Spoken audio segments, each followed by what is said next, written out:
My hopes, dreams, fears for my future black son. Son, I want to tell you how difficult it is to tell someone they are both beautiful and endangered, so worthy of life yet so despised for living. I do not intend to scare you.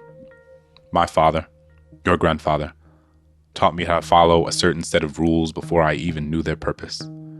He told me that these rules would not apply to everyone, that they would not even apply to all my own friends. But they were rules to abide by nonetheless. Too many black boys are killed for doing what others give no second thought. Playing our music too loud, wearing a sweatshirt with the hood up, playing with a toy in the park. My father knew these things.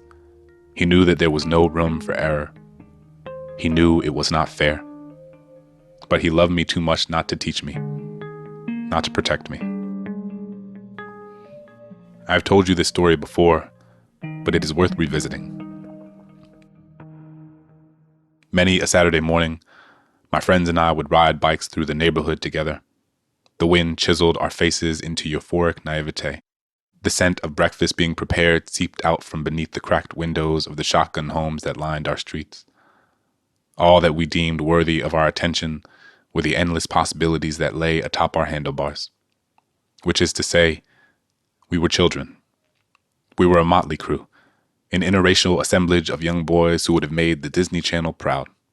We dreamed of building tree houses with secret passwords, of fighting dragons effortlessly sidestepping their perilous fiery breath, of hitting the game-winning shot in stadiums of thousands of people chanting our names. Our ambitions were as far-reaching as the galaxy we had been born into. We were small planets, attempting to find our orbit. On one afternoon, we went to the field where we so often played football.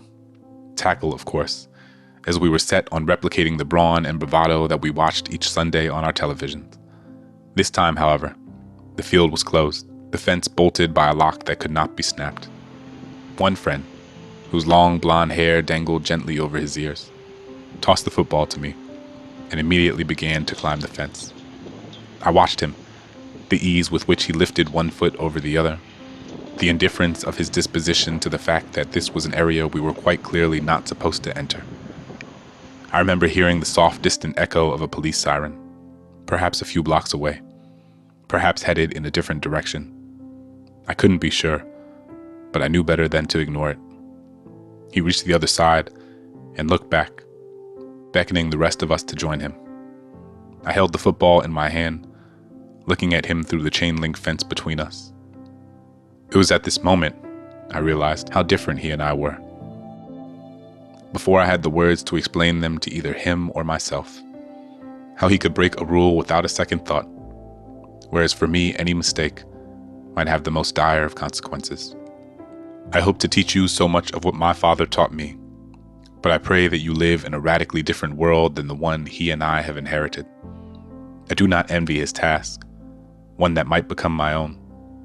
I tell you these things because I know how strong and resilient you will be, how you will take the fear and make a fort of this skin, and turn it into a bastion of love against unwarranted inhumanity. I want you to realize that sometimes it will not be the things the world tells you, but the things it does not tell you. It will be the omissions, rather than the direct affronts, that often do the most damage. Your textbooks will likely not tell you how Thomas Jefferson thought blacks were, quote, inferior to the whites in endowments of both body and mind.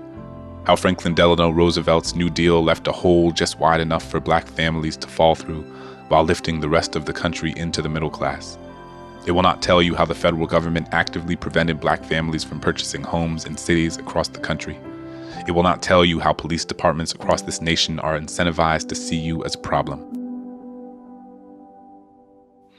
They will not tell you these things, and because of that, they will expect you to believe that the contemporary reality of our community is of our own doing, that we simply did not work hard enough, that things would be different if we simply changed our attitudes, or the way we speak, the way we dress. With that said, do not for a moment think you cannot change what exists. This world is a social construction. It can be reconstructed. This world was built. It can be rebuilt. Use everything that you accrue to reimagine the world. You are not a mistake, You are not a deficit. You are not something to be eradicated or rendered obsolete. You exist beyond pathology. You come from a lineage of those who built this country. You come from my grandfathers. One who toiled tobacco fields amid the ever-expanding pastures of Mississippi throughout his adolescence. The other who fought a war for a country that would spit at his feet as soon as he put down his gun. You come from grandmothers who dedicated their lives to teaching in communities where the quality of one's education is subject to the whims of the state. You come from my parents, who both protected me from violence and made me feel whole. You are the manifestation of their unyielding commitment to overcome. I hope the world you inherit is one in which you may love whomever you choose.